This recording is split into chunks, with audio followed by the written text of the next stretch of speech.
All right, let's jump right in. Welcome to This Explainer. I'm absolutely thrilled to have you here today. If you're someone who loves totally geeking out over the exact mechanics of why things work in the kitchen, well, you're in exactly the right place. Today, we're completely demystifying the science behind true, restaurant-quality pasta sciatta. We're not just talking about casually boiling a carb here. We are looking at a literal masterclass in starch management and precision timing. So let's get ready to fundamentally reconstruct your cooking technique right from the ground up. So, I have to ask, are you sabotaging your pasta? Seriously. I ask because so many of us unwittingly destroy our dishes right at the absolute finish line, and it's mostly just because we don't understand the microscopic hero of our story today, the starch matrix. Nailing authentic Italian pasta? It's an exercise in chemistry just as much as it is in flavor. Let's take a look at what's really at stake here. Okay, let's dive into this. Just look at this stark contrast. On one hand, you've got this absolute catastrophe, a shocked, watery mess where the sauce is just sliding right off the noodle into a sad puddle. But on the other side, a creamy, permanent emulsion. Total perfection. The entire difference between a disjointed, watery plate of food and a masterfully bound dish comes down to one single thing: how you handle the starch. To get you to that creamy perfection, here is our 5-step scientific blueprint for today. We'll quickly cover the ice bath fallacy, then the saline hydration matrix, the al dente threshold, the thermal emulsion, and finally, we'll wrap up with the Asian noodle exception. All right, kicking things off with Section 1, the ice bath fallacy. So if you're making hot pasta for hot sauce, hitting your noodles with an ice bath is a massive mistake borrowed from vegetable blanching. Here's why. As your pasta boils, the exterior swells up and releases these highly branched amylopectin starches. They literally coat the noodle in this sticky microscopic film. This sticky exterior, it's the absolutely crucial structural glue of your entire dish. It's the exact chemical property that lets rich, lipid-heavy sauces like a carbonara or a lush pomodoro permanently stick to the pasta. Which brings us to the dramatic consequence of the ice bath. Sure, plunging your hot pasta into cold water instantly stops the cooking process, but it violently washes away this entire starch layer. You are chemically stripping the exterior starch matrix right off the noodle. By washing away that glue, you leave the noodle totally bare, slick, and shocked. And the result? Your beautiful sauce just slides right off and pulls sadly at the bottom of your plate.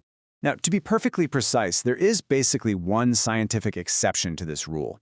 You really should only ice shock your pasta if you're making a cold pasta salad with a mayonnaise or vinaigrette-based sauce. In those highly specific cases, you don't actually want structural starch adhesion, so halting the cook with ice is totally fine. But for everything else, keep that ice far, far away. Moving right along to Section 2, the saline hydration matrix. Okay, so this is all about the boiling phase. The Italian culinary baseline mandates that your pasta water has to be aggressively flavored. You've probably heard it needs to taste like the sea, but what does that actually mean? Well, practically speaking, it's a golden ratio: 1 tablespoon of kosher salt for every 4 quarts, or roughly 4 liters, of rapidly boiling water. And a quick mechanical tip for your kitchen: always wait to add your salt until after the water is at a rolling boil. If you don't, the salt crystals just sink and can actually pit the bottom of your expensive stainless steel pots.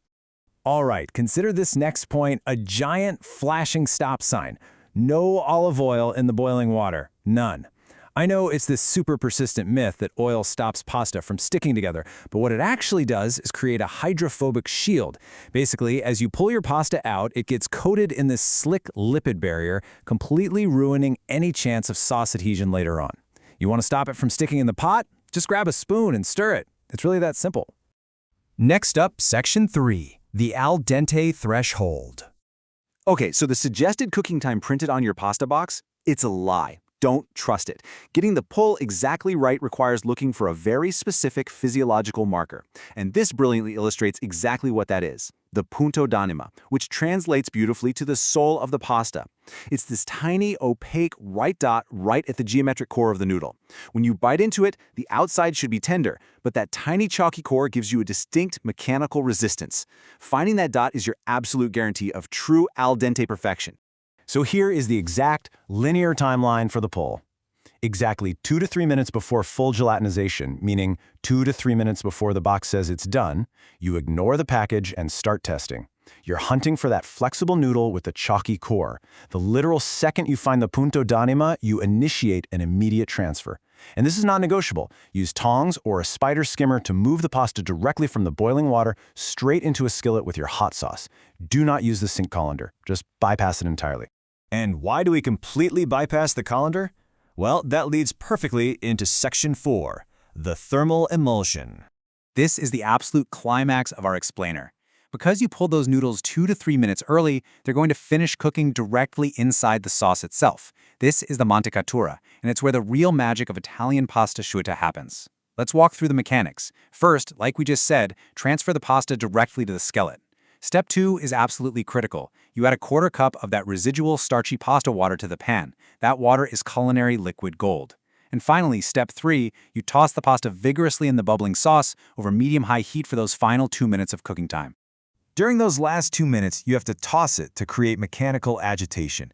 You are literally forcing the highly branched starches from your liquid gold pasta water to violently collide with the fats in your sauce.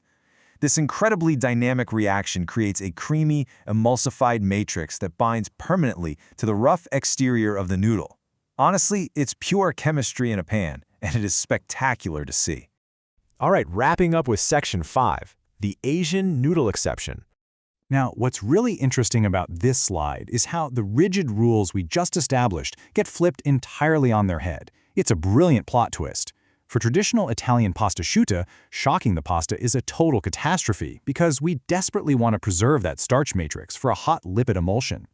But over in Japanese traditions, like making udon or soba noodles, plunging freshly boiled noodles into an ice bath is an absolute necessity. They actively want to strip away that excess surface starch. Why? To get a clean, slippery, highly elastic chew called koshi. Plus, they're often served cold with a separate dipping sauce, so a heavy fat emulsion just isn't the goal. So, as focused learners, we always need to do a quick bias check on our data. The al dente protocol we just broke down is strictly tailored for traditional dry Italian pasta asciutta. It definitely does not apply to Asian noodle traditions chasing koshi, and it certainly doesn't apply to fresh egg pasta, which cooks in under 3 minutes and doesn't even have that hard punto d'anima core. It's just a great reminder that culinary science is so amazing precisely because it adapts perfectly to specific cultural goals. Well, we've reached the end of our explainer, and I want to leave you with this final provocative thought. The next time you're standing over a boiling pot of water, you have a very real choice to make.